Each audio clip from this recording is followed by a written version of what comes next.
Chapter 7. Organized Planning. The Crystallization of Desire into Action. The sixth step toward riches. You have learned that everything man creates or acquires begins in the form of desire. That desire is taken on the first lap of its journey from the abstract to the concrete, into the workshop of the imagination, where plans for its transition are created and organized. In Chapter 2, you were instructed to take 6 definite practical steps as your first move in translating the desire for money into its monetary equivalent. One of these steps is the formation of a definite practical plan, or plans through which this transformation may be made. You will now be instructed how to build plans which will be practical. These be: A. Ally yourself with a group of as many people as you may need for the creation and carrying out of your plan, or plans for the accumulation of money, making use of the mastermind principle described in a later chapter. Compliance with this instruction is absolutely essential. Do not neglect it. B. Before forming your mastermind alliance, decide what advantages and benefits you may offer the individual members of your group in return for their cooperation. No one will work indefinitely without some form of compensation. No intelligent person will either request or expect another to work without adequate compensation, although this may not always be in the form of money. C. Arrange to meet with the members of your mastermind group at least twice a week, and more often if possible, until you have jointly perfected the necessary plan or plans for the accumulation of money. D. Maintain perfect harmony between yourself and every member of your mastermind group. If you fail to carry out this instruction to the letter, you may expect to meet with failure. The mastermind principle cannot obtain where perfect harmony does not prevail. Keep in mind these facts. First, you are engaged in an undertaking of major importance to you. To be sure of success, you must have plans which are faultless. Second, you must have the advantage of the experience, education, native ability, and imagination of other minds. This is in harmony with the methods followed by every person who has accumulated a great fortune. No individual has sufficient experience, education, native ability, and knowledge to ensure the accumulation of a great fortune without the cooperation of other people. Every plan you adopt in your endeavor to accumulate wealth should be the joint creation of yourself and every other member of your mastermind group. You may originate your plans either in whole or in part, but see that those plans are checked and approved by the members of your mastermind alliance. If the first plan which you adopt does not work successfully, replace it with a new plan. If this new plan fails to work, replace it in turn with still another, and so on until you find a plan which does work. Right here is the point at which the majority of men meet with failure, because of their lack of persistence in creating new plans to take the place of those which fail. The most intelligent man living cannot succeed in accumulating money, nor in any other undertaking, without plans which are practical and workable. Just keep this fact in mind, and remember when your plans fail that temporary defeat is not permanent failure. It may only mean that your plans have not been sound. Build other plans. Start all over again.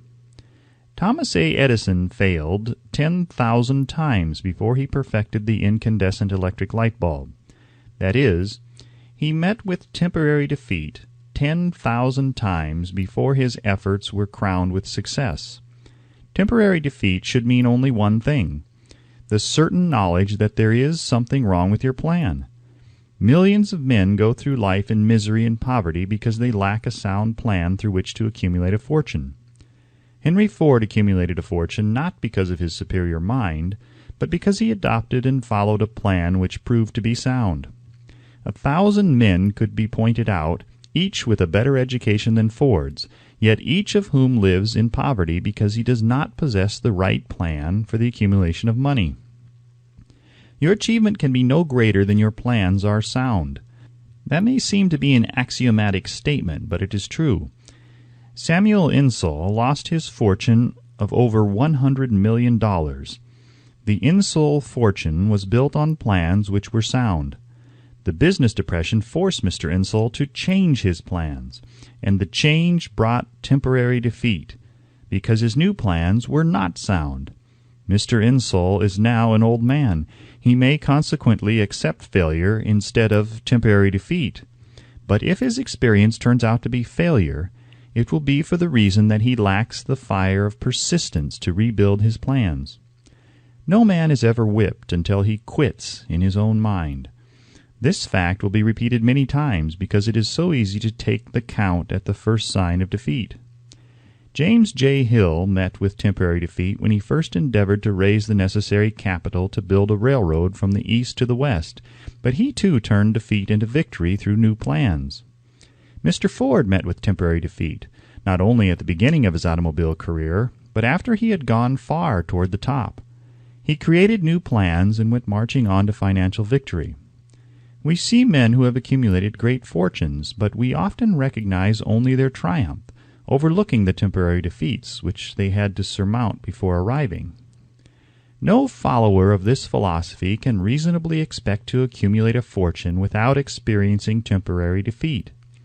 When defeat comes, accept it as a signal that your plans are not sound. Rebuild those plans and set sail once more towards your coveted goal. If you give up before your goal has been reached, you are a quitter. A quitter never wins, and a winner never quits. Lift this sentence out, write it on a piece of paper in letters an inch high, and place it where you will see it every night before you go to sleep, and every morning before you go to work. When you begin to select members for your mastermind group, endeavor to select those who do not take defeat seriously. Some people foolishly believe that only money can make money. This is not true. Desire, transmuted into its monetary equivalent through the principles laid down here, is the agency through which money is made. Money of itself is nothing but inert matter. It cannot move, think, or talk, but it can hear when a man who desires it calls it to come. Planning the sale of services. The remainder of this chapter has been given over to a description of ways and means of marketing personal services. The information here conveyed will be of practical help to any person having any form of personal services to market, but it will be of priceless benefit to those who aspire to leadership in their chosen occupations. Intelligent planning is essential for success in any undertaking designed to accumulate riches. Here will be found detailed instructions to those who must begin the accumulation of riches by selling personal services. It should be encouraging to know that practically all the great fortunes began in the form of compensation for personal services, or from the sale of ideas. What else, except ideas and personal services, would one not possessed of property have to give in return for riches? Broadly speaking, there are two types of people in the world. One type is known as leaders, and the other as followers. Decide at the outset whether you intend to become a leader in your chosen calling or remain a follower. The difference in compensation is vast. The follower cannot reasonably expect the compensation to which a leader is entitled, although many followers make the mistake of expecting such pay. It is no disgrace to be a follower. On the other hand, it is no credit to remain a follower. Most great leaders began in the capacity of followers. They became great leaders because they were intelligent followers. With few exceptions, the man who cannot follow a leader intelligently cannot become an efficient leader. The man who can follow a leader most efficiently is usually the man who develops into the leadership most rapidly. An intelligent follower has many advantages, among them the opportunity to acquire knowledge from his leader. The major attributes of leadership. The following are important factors of leadership. Unwavering courage, based upon knowledge of self and of one's occupation. No follower wishes to be dominated by a leader who lacks self-confidence and courage. No intelligent follower will be dominated by such a leader very long. 2. Self-control. The man who cannot control himself can never control others. Self-control sets a mighty example for one's followers, which the more intelligent will emulate. 3. A keen sense of justice. Without a sense of fairness and justice, no leader can command and retain the respect of his followers. 4. Definiteness of decision. The man who wavers in his decisions shows that he is not sure of himself. He cannot lead others successfully. 5. Definiteness of plans. The successful leader must plan his work and work his plan. A leader who moves by guesswork without practical, definite plans is comparable to a ship without a rudder. Sooner or later he will land on the rocks. 6. The habit of doing more than paid for. One of the penalties of leadership is the necessity of willingness upon the part of the leader to do more than he requires of his followers. 7. A pleasing personality. No slovenly, careless person can become a successful leader. Leadership calls for respect. Followers will not respect a leader who does not grade high on all of the factors of a pleasing personality. 8. Sympathy and understanding. The successful leader must be in sympathy with his followers. Moreover, he must understand them and their problems. 9. Mastery of detail. Successful leadership calls for mastery of details of the leader's position. 10. Willingness to assume full responsibility.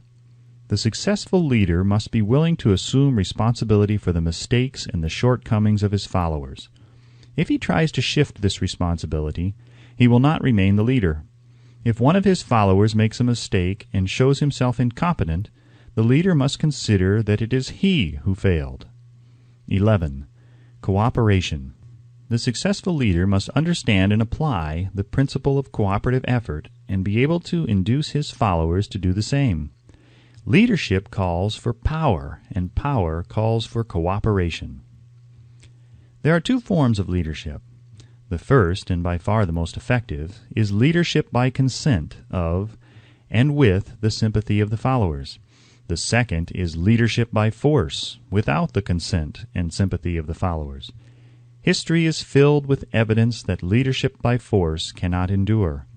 The downfall and disappearance of dictators and kings is significant. It means that people will not follow forced leadership indefinitely. The world has just entered a new era of relationship between leaders and followers, which very clearly calls for new leaders and a new brand of leadership in business and industry. Those who belong to the old school of leadership by force must acquire an understanding of the new brand of leadership, cooperation, or be relegated to the rank and file of the followers. There is no other way out for them. The relationship of employer and employee, or of leader and follower in the future, will be one of mutual cooperation based upon an equitable division of the profits of business. In the future, the relationship of an employer and an employee will be more like a partnership than it has been in the past. Napoleon, Kaiser Wilhelm of Germany, the Tsar of Russia, and the King of Spain were examples of leadership by force. Their leadership passed. Without much difficulty, one might point to the prototypes of these ex-leaders among the business, financial, and labor leaders of America who have been dethroned or slated to go. Leadership by consent of the followers is the only brand which can endure. Men may follow the forced leadership temporarily, but they will not do so willingly. The new brand of leadership will embrace the 11 factors of leadership described in this chapter, as well as some other factors. The man who makes these the basis of his leadership will find abundant opportunity to lead in any walk of life. The Depression was prolonged largely because the world lacked leadership of the new brand. At the end of the Depression, the demand for leaders who are competent to apply the new methods of leadership has greatly exceeded the supply. Some of the old type of leaders will reform and adapt themselves to the new brand of leadership, but generally speaking, the world will have to look for a new timber for its leadership. This necessity may be your opportunity. The 10 major causes of failure in leadership. We come now to the major faults of leaders who fail, because it is just as essential to know what not to do as it is to know what to do. 1. Inability to organize details. Efficient leadership calls for ability to organize and to master details. No genuine leader is ever too busy to do anything which may be required of him in his capacity as leader. When a man, whether he is a leader or follower, admits that he is too busy to change his plans or to give attention to any emergency, he admits his inefficiency. The successful leader must be the master of all details connected with his position. That means, of course, that he must acquire the habit of relegating details to capable lieutenants. 2. Unwillingness to render humble service. Truly great leaders are willing, when occasion demands, to perform any sort of labor which they would ask another to perform. The greatest among ye shall be the servant of all, is a truth which all able leaders observe and respect. 3. Expectation of pay for what they know instead of what they do with that which they know. The world does not pay men for that which they know. It pays them for what they do, or induce others to do. 4. Fear of competition from followers. The leader who fears that one of his followers may take his position is practically sure to realize that fear sooner or later. The able leader trains understudies to whom he may delegate at will any of the details of his position. Only in this way may a leader multiply himself and prepare himself to be at many places and give attention to many things at one time. It is an eternal truth that men receive more pay for their ability to get others to perform than they could possibly earn by their own efforts. An efficient leader may, through his knowledge of his job and magnetism of his personality, greatly increase the efficiency of others and induce them to render more service and better service than they could render without his aid. 5. Lack of imagination. Without imagination, the leader is incapable of meeting emergencies and of creating plans by which to guide his followers efficiently. 6. Selfishness. The leader who claims all the honor for the work of his followers is sure to be met by resentment. The really great leader claims none of the honors. He is contented to see the honors, when there are any, go to his followers, because he knows that most men will work harder for commendation and recognition than they will for money alone. 7. Intemperance. Followers do not respect an intemperate leader. Moreover, intemperance in any of its various forms destroys the endurance and the vitality of all who indulge in it. 8. Disloyalty. Perhaps this should have come at the head of the list. The leader who is not loyal to his trust and to his associates, those above him, and those below him, cannot long maintain his leadership. Disloyalty marks one as being less than the dust of the earth, and brings down on one's head the contempt he deserves. Lack of loyalty is one of the major causes of failure in every walk of life. 9. Emphasis on the authority of leadership. The efficient leader leads by encouraging and not by trying to instill fear in the hearts of his followers. The leader who tries to impress his followers with his authority comes within the category of leadership through force. If a leader is a real leader, he will have no need to advertise that fact except by his conduct, his sympathy, understanding, fairness, and a demonstration that he knows his job. 10. Emphasis of title. The competent leader requires no title to give him the respect of his followers. The man who makes too much over his title generally has little else to emphasize. The doors to the office of the real leader are open to all who wish to enter, and his working quarters are free from formality or ostentation. These are among the more common of the causes of failure in leadership. Any one of these faults is sufficient to induce failure. Study the list carefully if you aspire to leadership, and make sure that you are free of these faults. Some fertile fields in which new leadership will be required.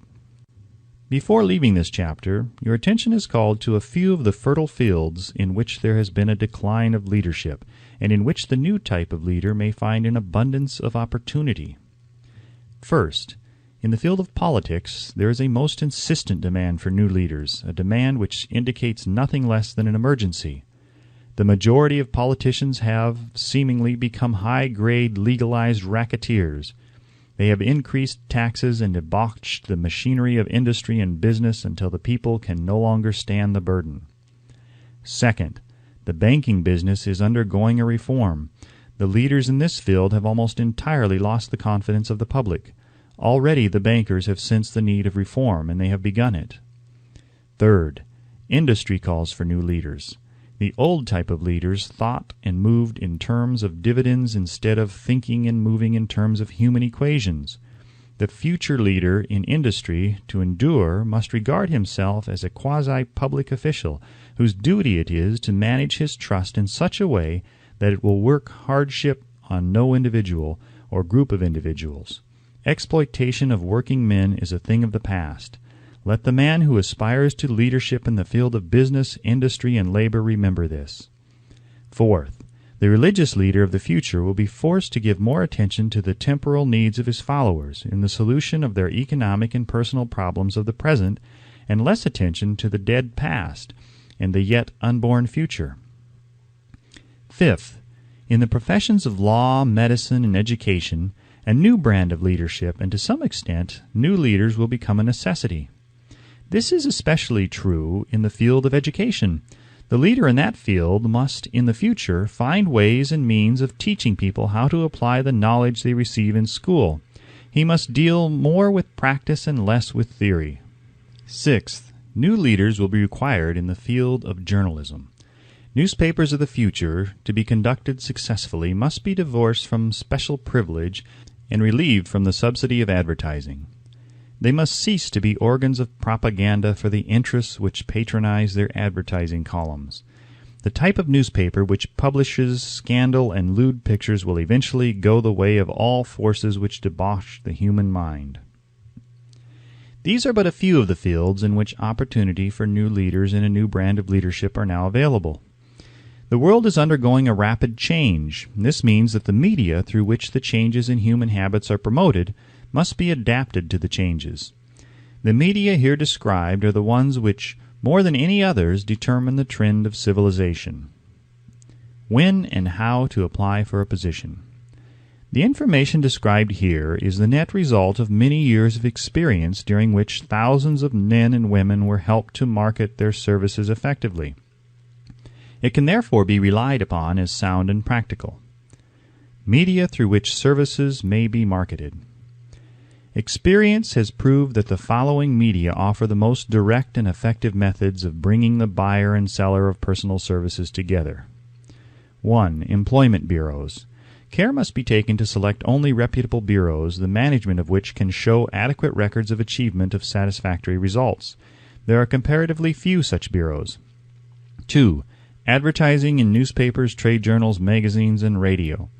Classified advertising may usually be relied upon to produce satisfactory results in the case of those who apply for clerical or ordinary salaried positions. Display advertising is more desirable in the case of those who seek executive connections.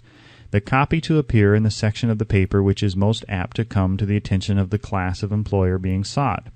The copy should be prepared by an expert who understands how to inject sufficient selling qualities to produce replies. 3. Personal letters of application, directed to particular firms or individuals most apt to need such services as are being offered. Letters should be neatly typed, always, and signed by hand. With the letter should be sent a complete brief or outline of the applicant's qualifications. Both the letter of application and the brief of experience or qualifications should be prepared by an expert. See instructions as to information to be supplied. 4. Application through personal acquaintances. When possible, the applicant should endeavor to approach prospective employers through some mutual acquaintance. This method of approach is particularly advantageous in the case of those who seek executive connections and do not wish to appear to be peddling themselves. 5. Application in person. In some instances, it may be more effective if the applicant offers personally his services to prospective employers, in which event a complete written statement of qualifications for the position should be presented, for the reason that prospective employers often wish to discuss with associates one's record. Information to be supplied in a written brief. This brief should be prepared as carefully as a lawyer would prepare the brief of a case to be tried in a court. Unless the applicant is experienced in the preparation of such briefs, an expert should be consulted and his services enlisted for this purpose.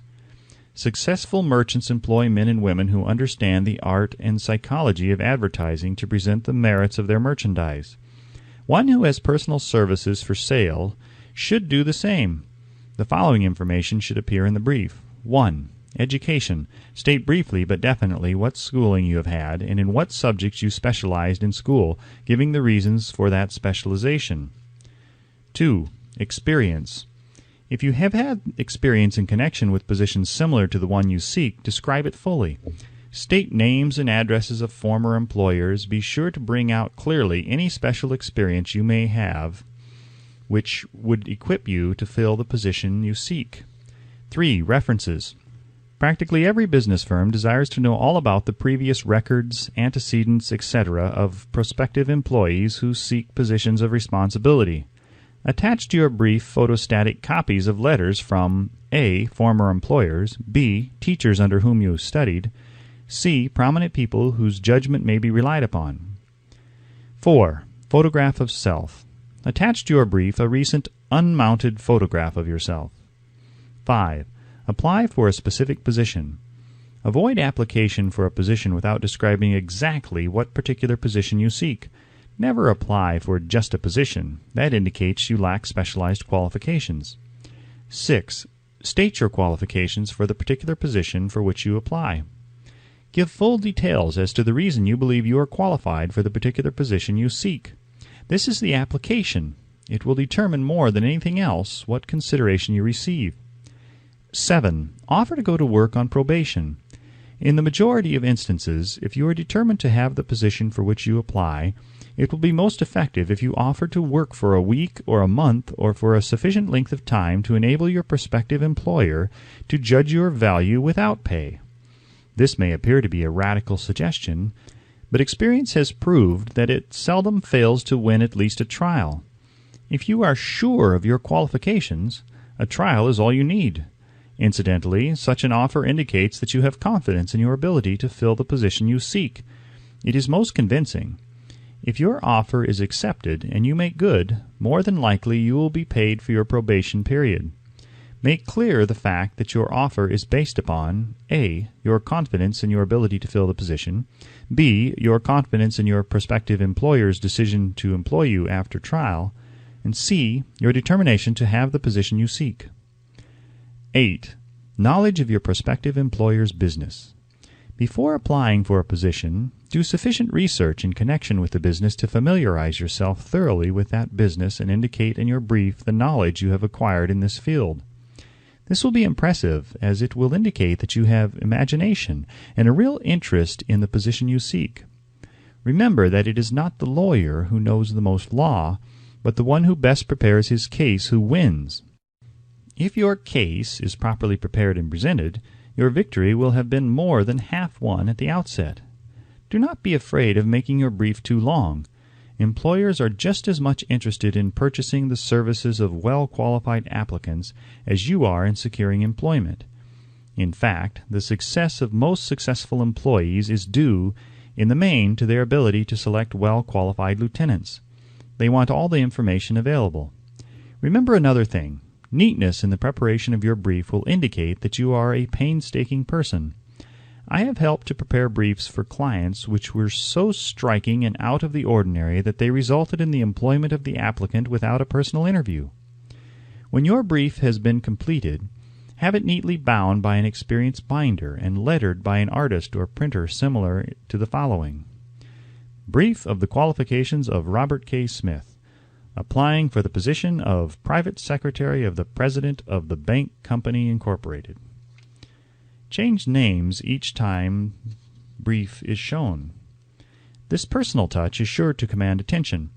Have your brief neatly typed or mimeographed on the finest paper you can obtain and bound with a heavy paper of the book cover variety, the binder to be changed and the proper firm name to be inserted if it is to be shown to more than one company. Your photograph should be pasted on one of the pages of your brief. Follow these instructions to the letter, improving upon them wherever your imagination suggests. Successful salesmen groom themselves with care. They understand that first impressions are lasting. Your brief is your salesman. Give it a good suit of clothes so it will stand out in bold contrast to anything your prospective employer ever saw in the way of an application for a position. If the position you seek is worth having, it is worth going after with care. Moreover, if you sell yourself to an employer in a manner that impresses him with your individuality, You probably will receive more money for your services from the very start than you would if you applied for employment in the usual conventional way. If you seek employment through an advertising agency or an employment agency, have the agent use copies of your brief in marketing your services. This will help to gain preference for you, both with the agent and the prospective employers. How to get the exact position you desire. Everyone enjoys doing the kind of work for which he is best suited. An artist loves to work with paints, a craftsman with his hands, a writer loves to write. Those with less definite talents have their preferences for certain fields of business and industry. If America does anything well, it offers a full range of occupations, tilling the soil, manufacturing, marketing, and the professions. First, decide exactly what kind of job you want. If the job doesn't already exist, perhaps you can create it. Second, choose the company or individual for whom you wish to work. Third, study your prospective employer as to policies, personnel, and chances of advancement. Fourth, by analysis of yourself, your talents and capabilities, figure what you can offer, and plan ways and means of giving advantages, services, developments, ideas that you believe you can successfully deliver. Fifth, forget about a job.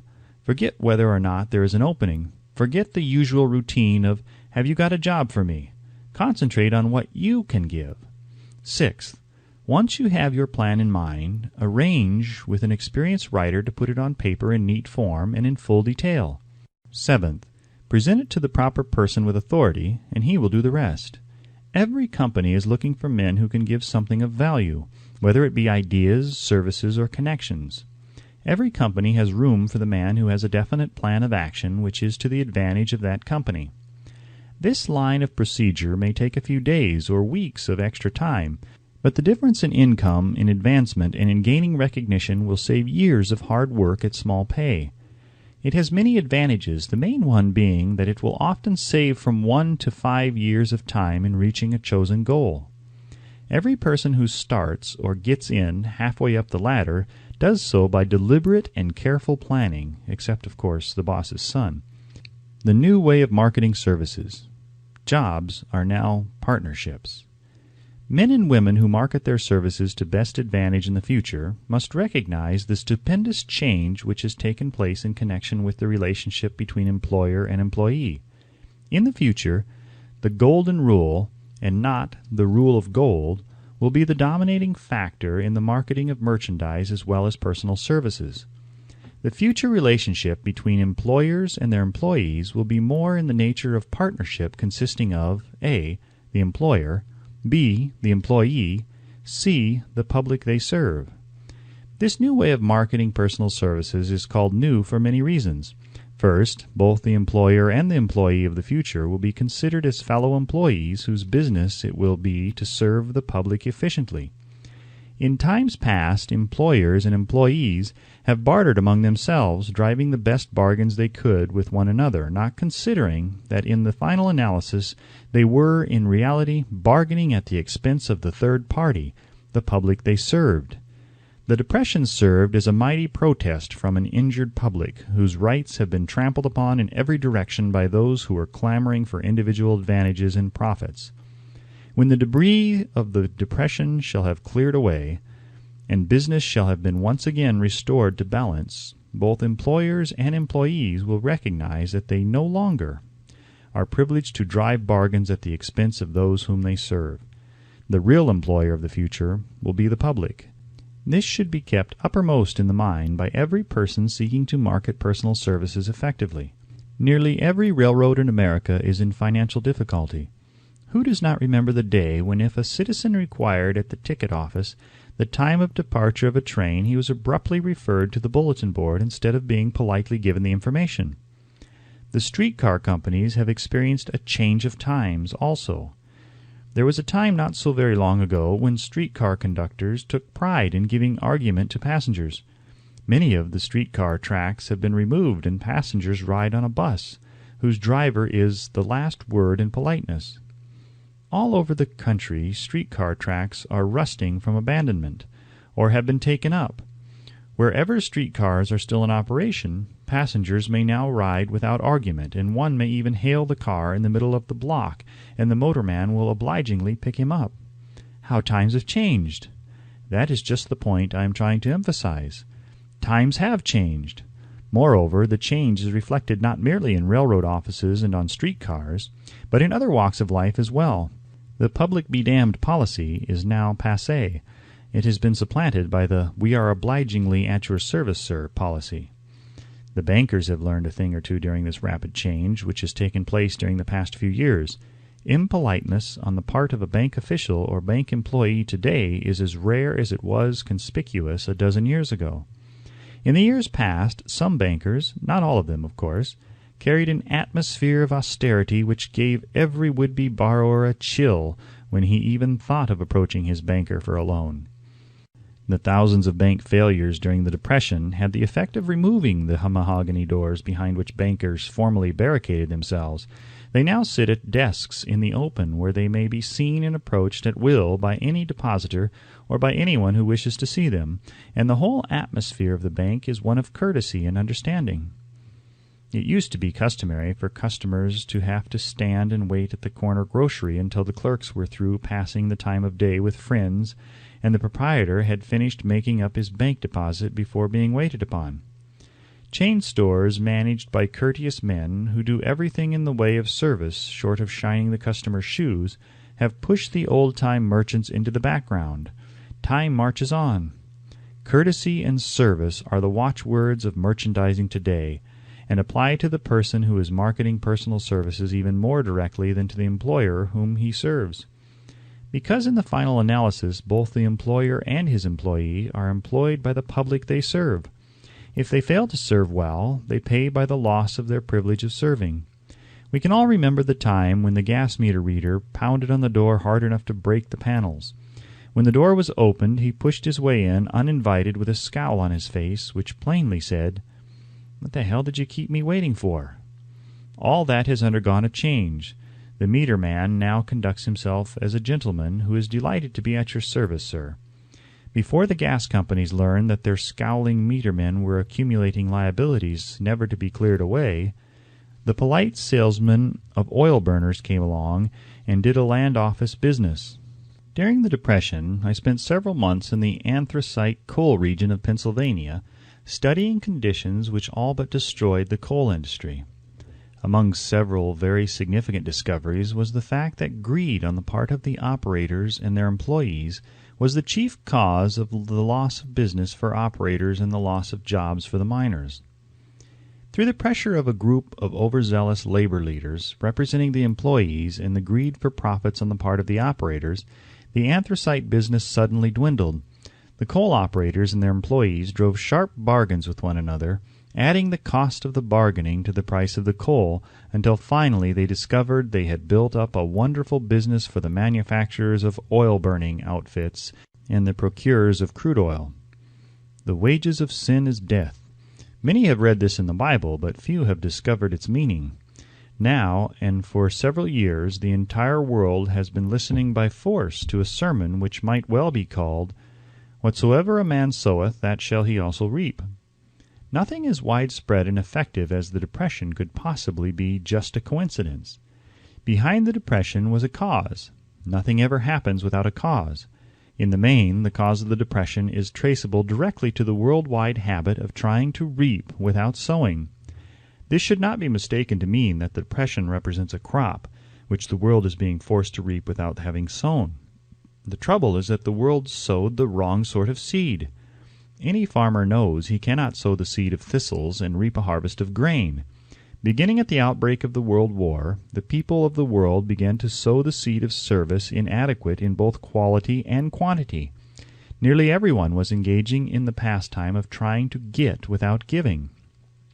These illustrations are brought to the attention of those who have personal services to market to show that we are where we are and what we are because of our own conduct. If there is a principle of cause and effect which controls business, finance, and transportation, this same principle controls individuals and determines their economic status. What is your QQS rating? The causes of success in marketing services effectively and permanently have been clearly described. Unless those causes are studied, analyzed, understood, and applied, No man can market his services effectively and permanently. Every person must be his own salesman of personal services. The quality and the quantity of service rendered and the spirit in which it is rendered determine to a large extent the price and the duration of employment. To market personal services effectively, which means a permanent market at a satisfactory price under pleasant conditions, one must adopt and follow the QQS formula, which means quality plus quantity plus the proper spirit of cooperation equals perfect salesmanship of service. Remember the QQS formula, but do more. Apply it as a habit. Let us analyze the formula to make sure we understand exactly what it means. 1. Quality of service shall be construed to mean the performance of every detail in connection with your position in the most efficient manner possible, with the object of greater efficiency always in mind. 2. Quantity of service shall be understood to mean the habit of rendering all the service of which you are capable at all times, with the purpose of increasing the amount of service rendered as greater skill is developed through practice and experience. Emphasis is again placed on the word habit. 3. Spirit of service shall be construed to mean the habit of agreeable, harmonious conduct which will induce cooperation from associates and fellow employees. Adequacy of quality and quantity of service is not sufficient to maintain a permanent market for your services. The conduct or the spirit in which you deliver service is a strong determining factor in connection with both the price you receive and the duration of employment. Andrew Carnegie stressed this point more than others in connection with his description of the factors which lead to success in the marketing of personal services. He emphasized again and again the necessity for harmonious conduct. He stressed the fact that he would not retain any man, no matter how great a quantity or how efficient the quality of his work, unless he worked in a spirit of harmony. Mr. Carnegie insisted upon men being agreeable. To prove that he placed a high value upon this quality, he permitted many men who conformed to his standards to become very wealthy. Those who did not conform had to make room for others. The importance of a pleasing personality has been stressed because it is a factor which enables one to render service in the proper spirit. If one has a personality which pleases and renders service in a spirit of harmony, these assets often make up for deficiencies in both the quality and the quantity of service one renders. Nothing, however, can be successfully substituted for pleasing conduct. The capital value of your services.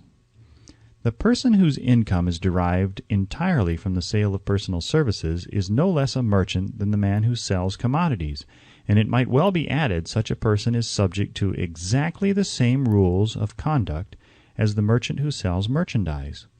This has been emphasized because the majority of people who live by the sale of personal services make the mistake of considering themselves free from the rules of conduct and the responsibilities attached to those who are engaged in marketing commodities.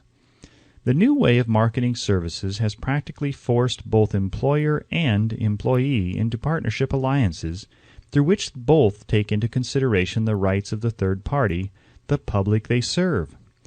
The day of the go-getter has passed. He has been supplanted by the go-giver. High-pressure methods in business finally blew the lid off. There will never be the need to put the lid back on because in the future, business will be conducted by methods that will require no pressure. The actual capital value of your brains may be determined by the amount of income you can produce by marketing your services. A fair estimate of the capital value of your services may be made by multiplying your annual income by 16 2/3, as it is reasonable to estimate that your annual income represents 6% of your capital value. Money rents for 6% per annum. Money is worth no more than brains. It is often worth much less. Competent brains, if effectively marketed, represent a much more desirable form of capital than that which is required to conduct a business dealing in commodities, because brains are a form of capital which cannot be permanently depreciated through depressions, nor can this form of capital be stolen or spent. Moreover, the money which is essential for the conduct of business is as worthless as a sand dune until it has been mixed with efficient brains. The 30 major causes of failure. How many of these are holding you back? Life's greatest tragedy consists of men and women who earnestly try and fail. The tragedy lies in the overwhelmingly large majority of people who fail as compared to the few who succeed. I have had the privilege of analyzing several thousand men and women, 98% of whom were classed as failures. There is something radically wrong with a civilization and a system of education which permits 98% of the people to go through life as failures. But he did not write this book for the purpose of moralizing on the rights and wrongs of the world. That would require a book 100 times the size of this one. My analysis work proved that there are 30 major reasons for failure and 13 major principles through which people accumulate fortunes. In this chapter, a description of the 30 major causes of failure will be given. As you go over the list, check yourself by it, point by point, for the purpose of discovering how many of these causes of failure stand between you and success. 1. Unfavorable hereditary background. There is but little, if anything, which can be done for people who are born with a deficiency in brain power. This philosophy offers but one method of bridging this weakness, through the aid of the mastermind. Observe with profit, however, that this is the only one of the 30 causes of failure which may not be easily corrected by any individual. 2. Lack of a well-defined purpose in life. There is no hope of success for the person who does not have a central purpose or definite goal at which to aim. 98 out of every 100 of those whom I have analyzed had no such aim. Perhaps this was the 3. Lack of ambition to aim above mediocrity. We offer no hope for the person who is so indifferent as not to want to get ahead in life and who is not willing to pay the price. 4. Insufficient education. This is a handicap which may be overcome with comparative ease. Experience has proven that the best educated people are often those who are known as self-made or self-educated. It takes more than a college degree to make one a person of education. Any person who is educated is one who has learned to get whatever he wants in life without violating the rights of others. Education consists not so much of knowledge, but of knowledge effectively and persistently applied. Men are paid not merely for what they know, but more particularly for what they do with that which they know. 5. Lack of self-discipline. Discipline comes through self-control. This means that one must control all negative qualities. Before you control conditions, you must first control yourself. Self-mastery is the hardest job you will ever tackle.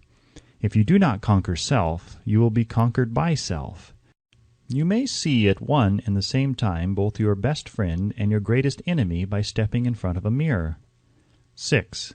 Ill health. No person may enjoy outstanding success without good health.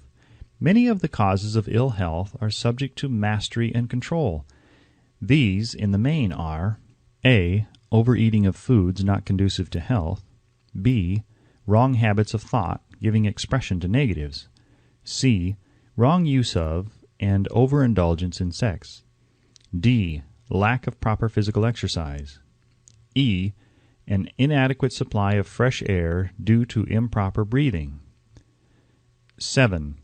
Unfavorable environmental influences during childhood. As the twig is bent, so shall the tree grow. Most people who have criminal tendencies acquire them as the result of bad environment and improper associates during childhood. 8. Procrastination. This is one of the most common causes of failure. Old man procrastination stands within the shadow of every human being, waiting his opportunity to spoil one's chances of success. Most of us go through life as failures because we are waiting for the time to be right to start doing something worthwhile. Do not wait. The time will never be just right. Start where you stand and work with whatever tools you may have at your command, and better tools will be found as you go along. 9. Lack of persistence. Most of us are good starters but poor finishers of everything we begin. Moreover, people are prone to give up at the first signs of defeat. There is no substitute for persistence. The person who makes persistence his watchword discovers that old man failure finally becomes tired and makes his departure. Failure cannot cope with persistence. 10. Negative personality. There is no hope of success for the person who repels people through negative personality. Success comes through the application of power, and power is attained through the cooperative efforts of other people. A negative personality will not induce cooperation. 11. Lack of controlled sexual urge. Sex energy is the most powerful of all the stimuli which move people into action. Because it is the most powerful of the emotions, it must be controlled through transmutation and converted into other channels. 12. Uncontrolled desire for something for nothing. The gambling instinct drives millions of people to failure. Evidence of this may be found in a study of the Wall Street crash of '29, during which millions of people tried to make money by gambling on stock margins. 13. Lack of a well-defined power of decision. Men who succeed reach decisions promptly and change them, if at all, very slowly. Men who fail reach decisions, if at all, very slowly and change them frequently and quickly. Indecision and procrastination are twin brothers. Where one is found, the other may usually be found also. Kill off this pair before they completely hog-tie you to the treadmill of failure. 14. One or more of the 6 basic fears. These fears have been analyzed for you in a later chapter. They must be mastered before you can market your services effectively. 15. Wrong selection of a mate in marriage. This is a most common cause of failure. The relationship of marriage brings people intimately into contact. Unless this relationship is harmonious, failure is likely to follow. Moreover, it will be a form of failure that is marked by misery and unhappiness, destroying all signs of ambition. 16. Overcaution. The person who takes no chances generally has to take whatever is left when others are through choosing. Overcaution is as bad as undercaution. Both are extremes to be guarded against. Life itself is filled with the element of chance. 17. Wrong selection of associates in business. This is one of the most common causes of failure in business. In marketing personal services, one should use great care to select an employer who will be an inspiration and who is himself intelligent and successful. We emulate those with whom we associate most closely. Pick an employer who is worth emulating. 18. Superstition and prejudice. Superstition is a form of fear. It is also a sign of ignorance. Men who succeed keep open minds and are afraid of nothing. 19. Wrong selection of a vocation. No man can succeed in a line of endeavor which he does not like. The most essential step in the marketing of personal services is that of selecting an occupation into which you can throw yourself wholeheartedly. 20.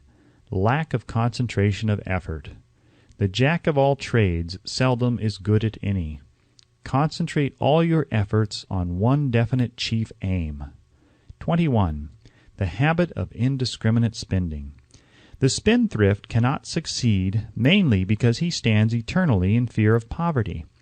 Form the habit of systematic saving by putting aside a definite percentage of your income. Money in the bank gives one a very safe foundation of courage when bargaining for the sale of personal services. Without money, one must take what one is offered and be glad to get it. 22. Lack of enthusiasm. Without enthusiasm, one cannot be convincing. Moreover, enthusiasm is contagious, and the person who has it under control is generally welcome in any group of people. 23. Intolerance. The person with a closed mind on any subject seldom gets ahead. Intolerance means that one has stopped acquiring knowledge. The most damaging forms of intolerance are those connected with religion, racial, and political differences of opinion. 24. Intemperance. The most damaging forms of intemperance are connected with eating, strong drink, and sexual activities. Overindulgence in any of these is fatal to success. 25. Inability to cooperate with others. More people lose their positions and their big opportunities in life because of this fault than for all other reasons combined. It is a fault which no well-informed businessman or leader will tolerate. 26. Possession of power that was not acquired through self-effort. sons and daughters of wealthy men and others who inherit money which they did not earn. Power in the hands of one who did not acquire it gradually is often fatal to success. Quick riches are more dangerous than poverty. 27. Intentional dishonesty. There is no substitute for honesty. One may be temporarily dishonest by force of circumstances over which one has no control, without permanent damage. But there is no hope for the person who is dishonest by choice. Sooner or later his deeds will catch up with him, and he will pay by loss of reputation and perhaps even loss of liberty. 28. Egotism and vanity. These qualities serve as red lights which warn others to keep away. They are fatal to success. 29. Guessing instead of thinking. Most people are too indifferent or lazy to acquire facts with which to think accurately. They prefer to act on opinions created by guesswork or snap judgments. 30. Lack of capital. This is a common cause of failure among those who start out in business for the first time without sufficient reserve of capital to absorb the shock of their mistakes and to carry them over until they have established a reputation. 31. Under this name, any particular cause of failure from which you have suffered has not been included in the foregoing list. In these 30 major causes of failure is found a description of the tragedy of life which obtains for practically every person who tries and fails. It will be helpful if you can induce someone who knows you well to go over this list with you, and help to analyze you by the 30 causes of failure. It may be beneficial if you try this alone. Most people cannot see themselves as others see them. You may be one who cannot. The oldest of admonitions is, "Man, know thyself." If you market merchandise successfully, you must know the merchandise. The same is true in marketing personal services. You should know all of your weaknesses in order that you may either bridge them or eliminate them entirely. You should know your strength in order that you may call attention to it when selling your services. You can know yourself only through accurate analysis. The folly of ignorance in connection with self was displayed by a young man who applied to the manager of a well-known business for a position.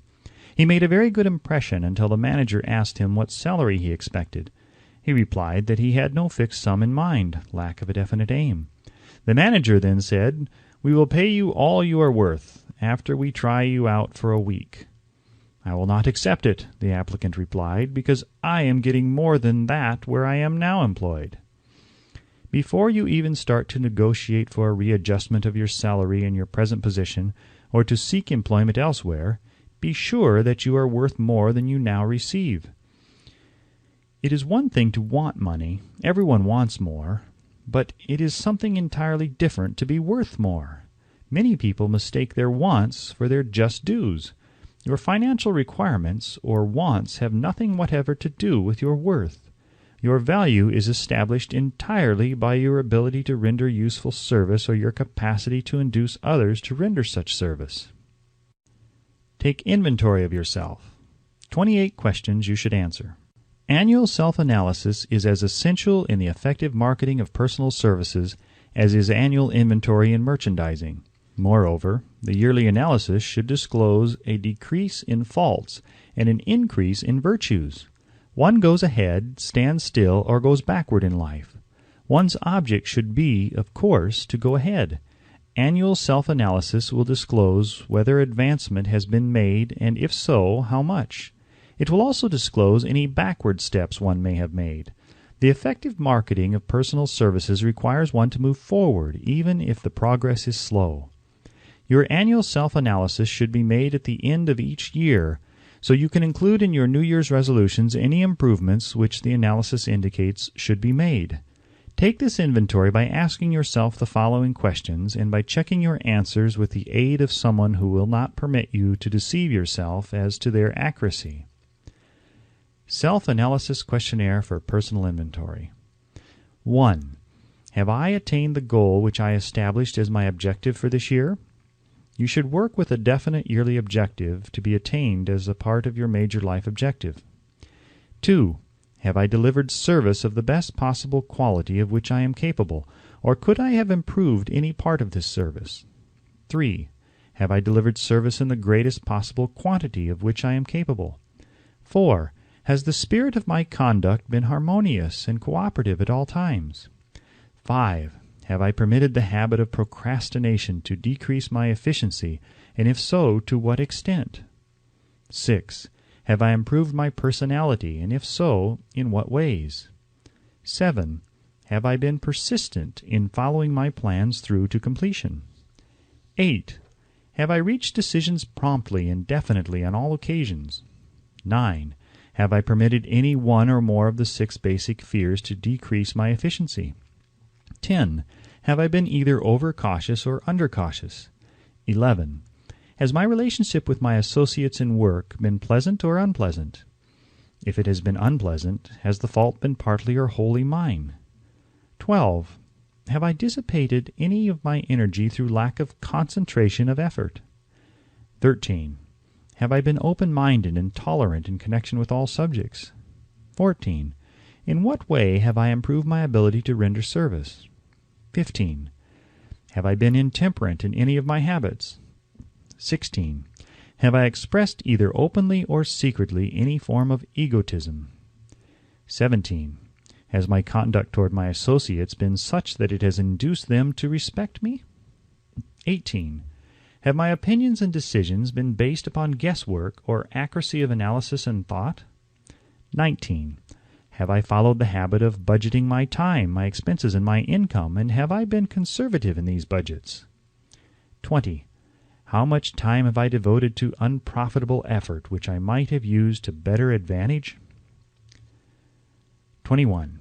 How may I re-budget my time and change my habits so I will be more efficient during the coming year? 22. Have I been guilty of any conduct which was not approved by my conscience? 23. In what ways have I rendered more service and better service than I was paid to render? 24. Have I been unfair to anyone, and if so, in what way? 25. If I had been the purchaser of my own services for the year, would I be satisfied with my purchase? 26. Am I in the right vocation, and if not, why not? 27. Has the purchaser of my services been satisfied with the service I have rendered, and if not, why not? 28. What is my present rating on the fundamental principles of success? Make this rating fairly and frankly, and have it checked by someone who is courageous enough to do it accurately. Having read and assimilated the information conveyed through this chapter, you are now ready to create a practical plan for marketing your personal services. In this chapter will be found an adequate description of every principle essential in planning the sale of personal services, including the major attributes of leadership, the most common causes of failure in leadership, a description of the fields of opportunity for leadership, the main causes of failure in all walks of life, and the important questions which should be used in self-analysis. This extensive and detailed presentation of accurate information has been included because it will be needed by all who must begin the accumulation of riches by marketing personal services. Those who have lost their fortunes and those who are just beginning to earn money have nothing but personal services to offer in return for riches. Therefore, it is essential that they have available the practical information needed to market services to best advantage. The information contained in this chapter will be of great value to all who aspire to attain leadership in any calling. It will be particularly helpful to those aiming to market their services as business or industrial executives. Complete assimilation and understanding of the information here conveyed will be helpful in marketing one's own services, and it will also help one to become more analytical and capable of judging people. The information will be priceless to personnel directors, employment managers, and other executives charged with the selection of employees and the maintenance of efficient organizations. If you doubt this statement, test its soundness by answering in writing the 28 self-analysis questions. That might be both interesting and profitable, even though you do not doubt the soundness of the statement.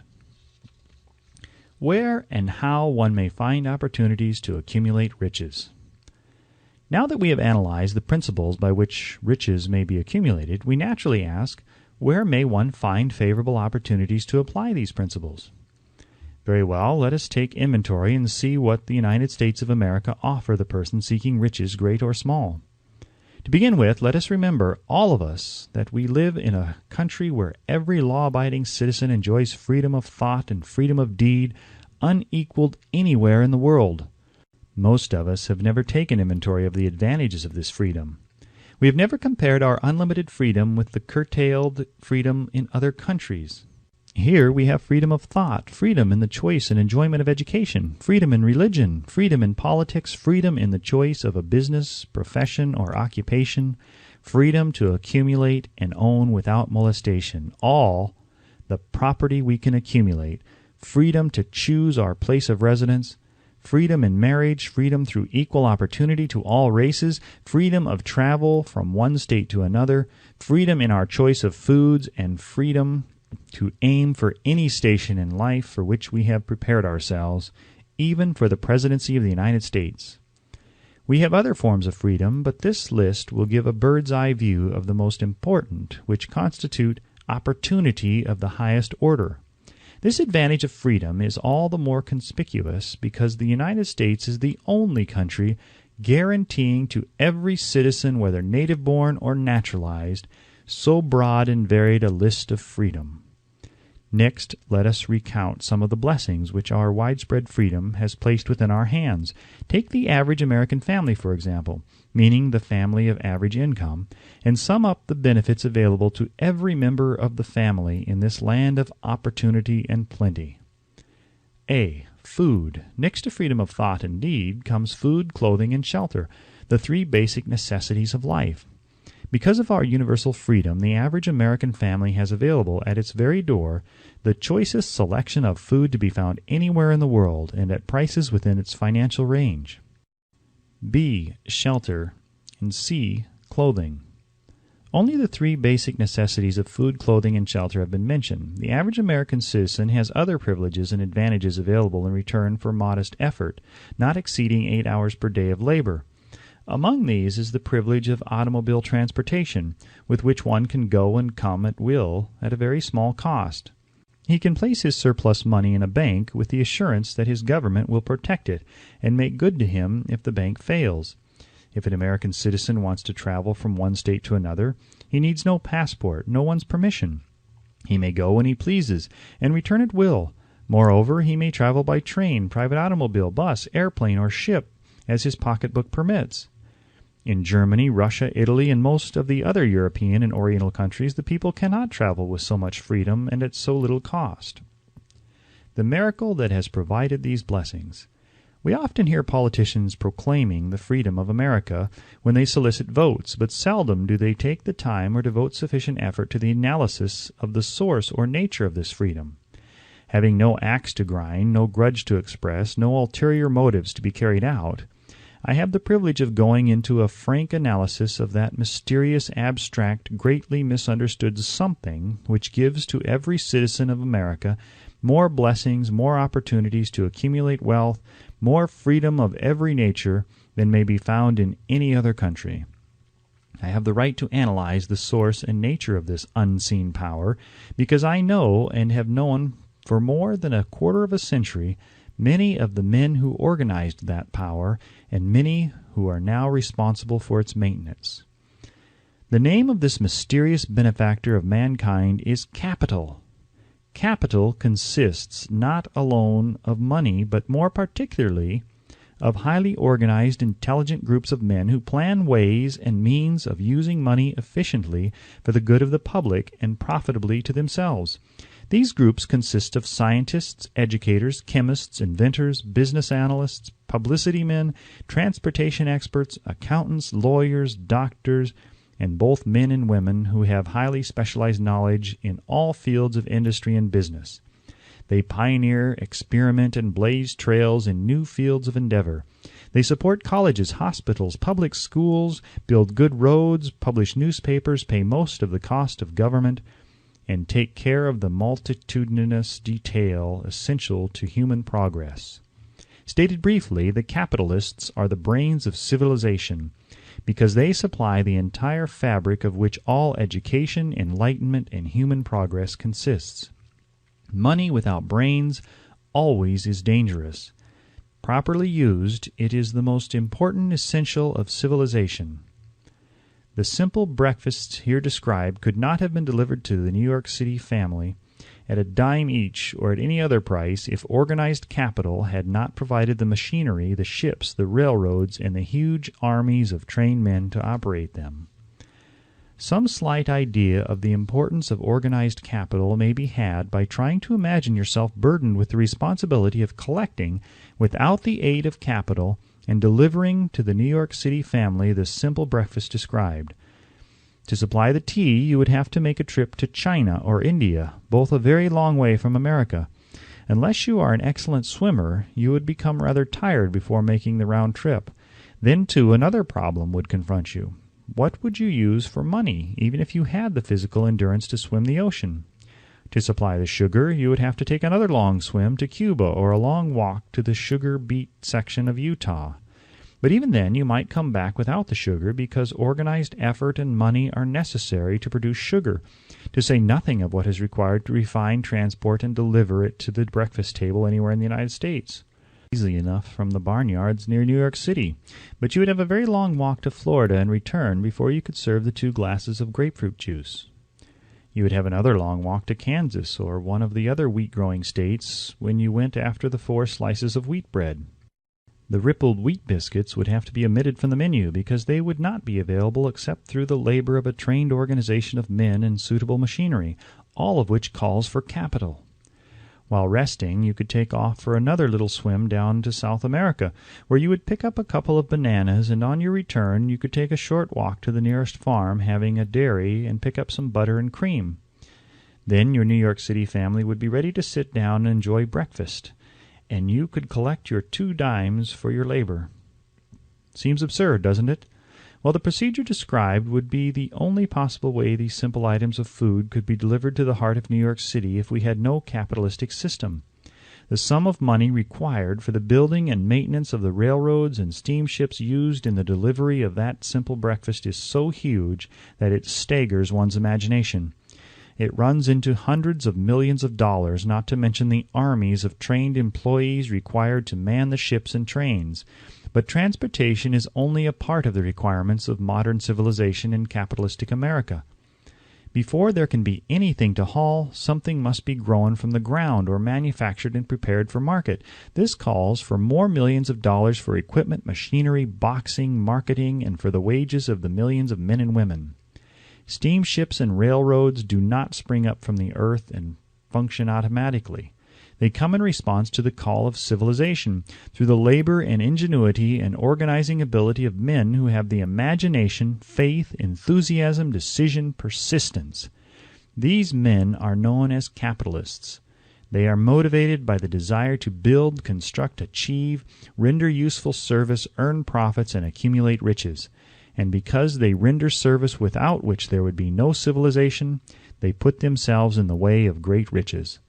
Just to keep the record simple and understandable, I will add that these capitalists are the same men of whom most of us have heard soapbox orators speak. They are the same men to whom radicals, racketeers, dishonest politicians, and grafting labor leaders refer as the predatory interests, or Wall Street. I am not attempting to present a brief for or against any group of men or any system of economics.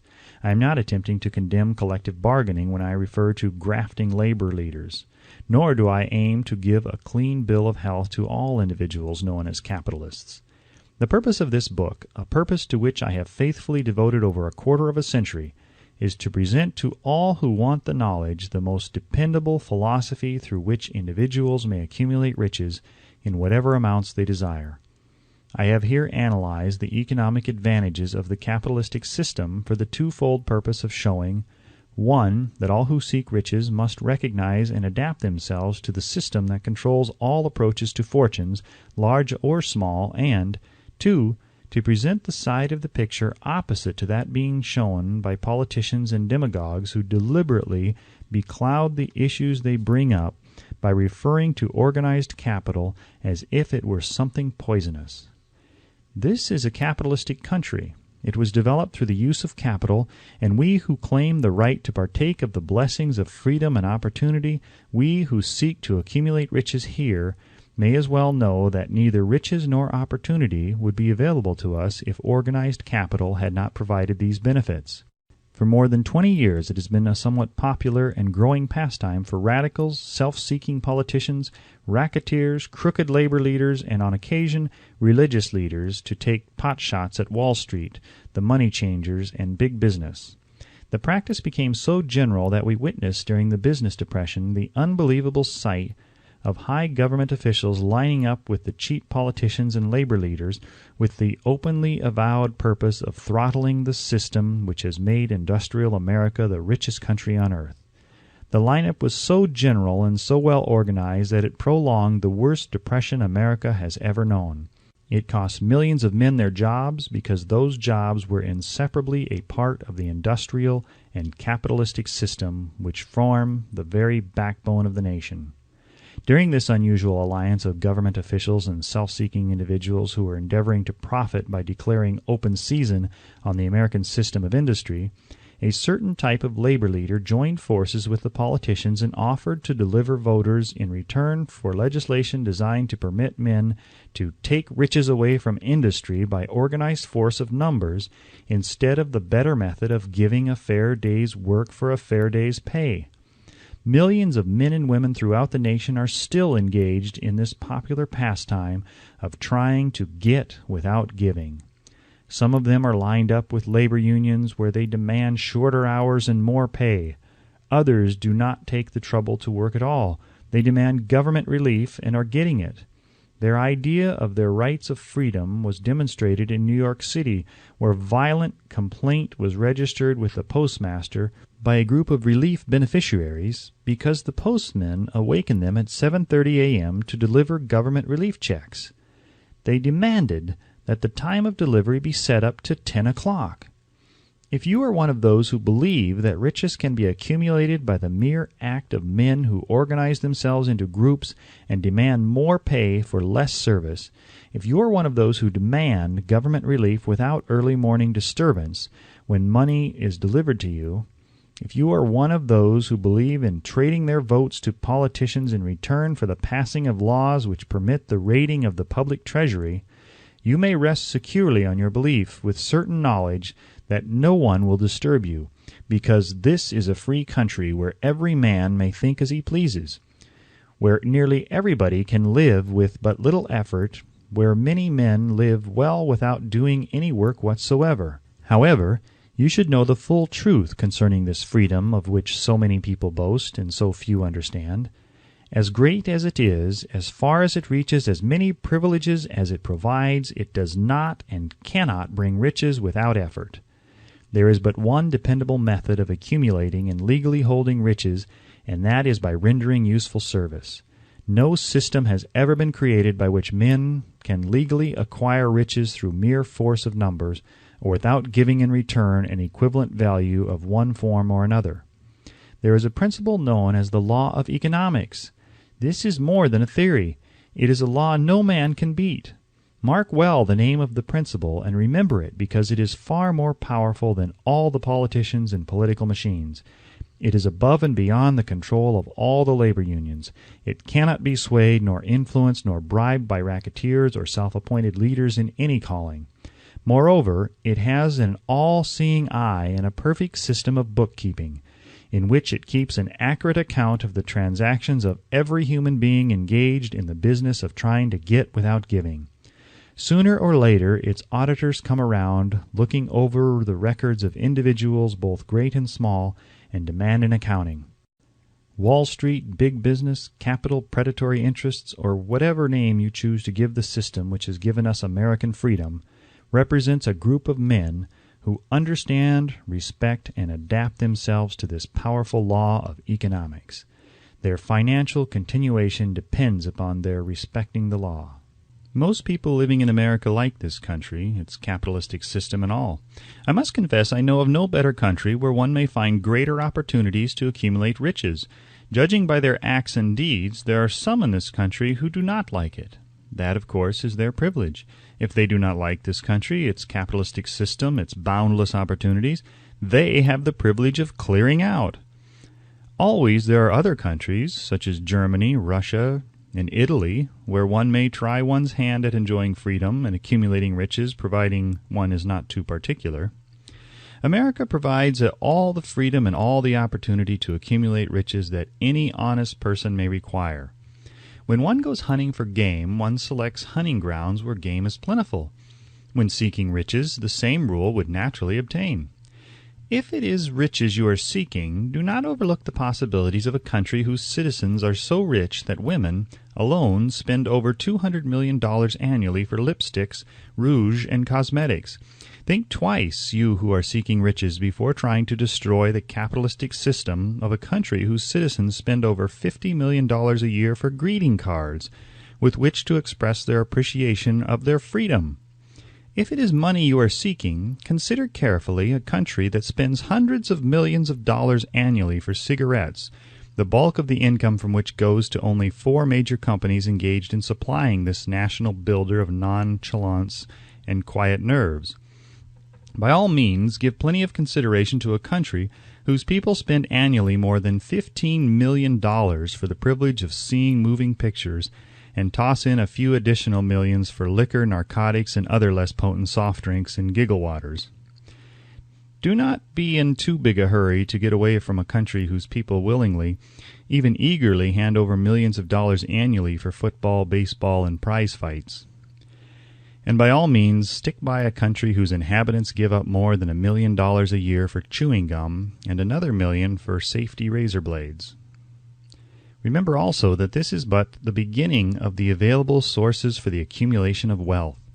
Only a few of the luxuries and non-essentials have been mentioned, but remember that the business of producing, transporting, and marketing these few items of merchandise gives regular employment to many millions of men and women who receive for their services many millions of dollars monthly and spend it freely for both the luxuries and the necessities. Especially remember that back of all this exchange of merchandise and personal services may be found an abundance of opportunity to accumulate riches. Here our American freedom comes to one's aid.